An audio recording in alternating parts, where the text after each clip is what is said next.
311,000 jobs created in February, topping estimates of 225,000.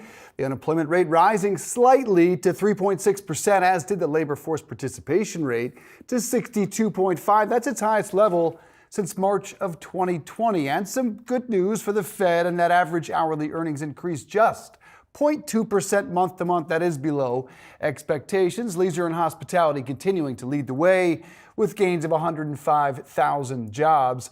What did we learn today? Let's hear from our panel, the Conference Board Chief Economist Dana Peterson and Invesco Global Market Strategist Brian Levitt.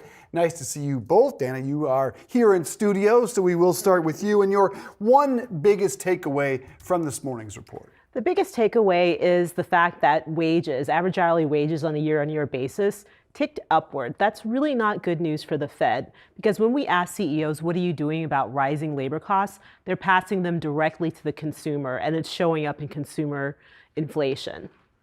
Brian, what about you? What was the one thing that really stuck out to you in today's report?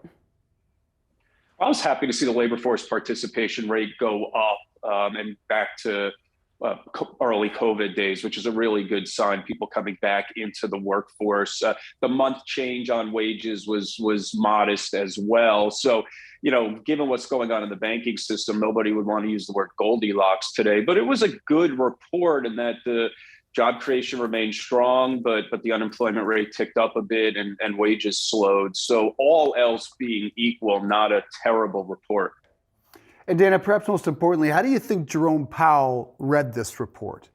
Well, I think he'd be pleased and disappointed. So where he'd be pleased is the fact that we are seeing those pandemic darling industries such as transportation, warehousing, tech, manufacturing cooling off, and that's a function of the Fed's rising interest rates and also a shift in consumer spending away from mainly goods towards services. Where the Fed would probably be disappointed is the fact that you still have all this hiring going on, and it's mainly in those industries that are suffering from severe labor shortages like leisure and hospitality and also healthcare and social services. So Brian, like Dana was saying, there's still lots of hiring clearly that's going on right now. So what do you think this means for the Fed's next move? And not just only its next move, but maybe its next couple of moves? I have to think the Fed's getting closer to the end of this. I mean, the challenge that they've had in all of this is that when you raise rates the way they have over such a short period of time, things tend to break. And I understand that inflation is still well above their comfort zone.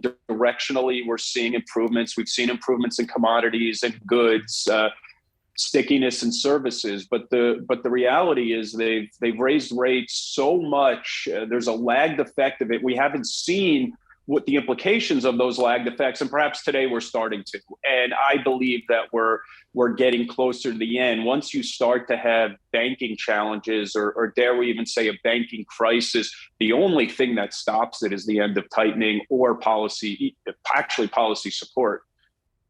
Yeah, the banking, the run on the bank that we saw today, any impact on the broader economy? And the market did move today to price in a 25-point hike. It was at a 50 just 24 hours ago. Do you believe this moves the Fed to a 25-point hike? Well, I mean, unfortunately, banks do go under sometimes. And the thing is that, does this become systemic? If it can remain contained, then the Fed can continue to focus on inflation. But if it does become something where it feeds into the real economy and potentially causes a crisis and a recession, well, then the Fed might pull back. But I think for now, the Fed is very much focused on inflation. We're going to get another inflation report next week, as well as retail sales, to see how consumers are spending and if they're continuing to spend as much as they have been. Dana, what is your read on the consumer? Because we heard from a number of the larger retailer players out there that they were seeing a pullback. A lot of consumers were trading down in many instances to some of those private label brands. Is that an indication that maybe the consumer isn't as strong as some of those headline numbers do indicate? I think so. And when we look at our own consumer confidence index and we ask them, what are you planning on buying? They said, we're not looking to buy big ticket items or durable goods like cars. We're not going to look to buy homes or furniture to go into the homes. But the interesting thing is that they said they're also not looking to go on vacation. And we know vacationing and experiential services have been really hot. And so we're seeing some cooling in intentions, and we're expecting that to show up in the consumer spending. Okay, so Brian, the data we'll get next week, a couple more reads on inflation. Do you expect the Fed will get the news they need? And do you believe a 25-point hike is their rationale at this point? 25 basis point hike is the rationale. I never fully believed that we were going 50 basis points. Will they get the data they need? We'll see. I mean, anything can happen month over month, but directionally, we're moving in the right way. And to Dana's point, even the services that consumers have been spending on, that should start to moderate here. So whether or not they get it in March, we know it's coming. And I know the Fed always says that they're data dependent. I wish that they would be focusing on things that were more leading. I mean, money supply growth has simply collapsed. Business inventories are up. To me, it's time to stop raising interest rates and assess the damage that has been done from all of these rate hikes. But, again, 25 basis points on Tuesday or 25 basis points at the next meeting is likely in the offing. Dana, do you sense it's time for a pause? Well, we think there are probably a few more rate hikes. We have priced in March, May, and June.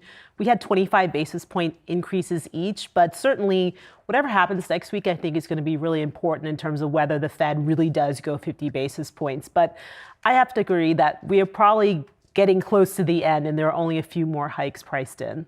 All right, all eyes will be on that upcoming data next week. Dana, thanks so much for coming in here in studio. And Brian Levitt, always great to see you. Thanks. Have a good weekend.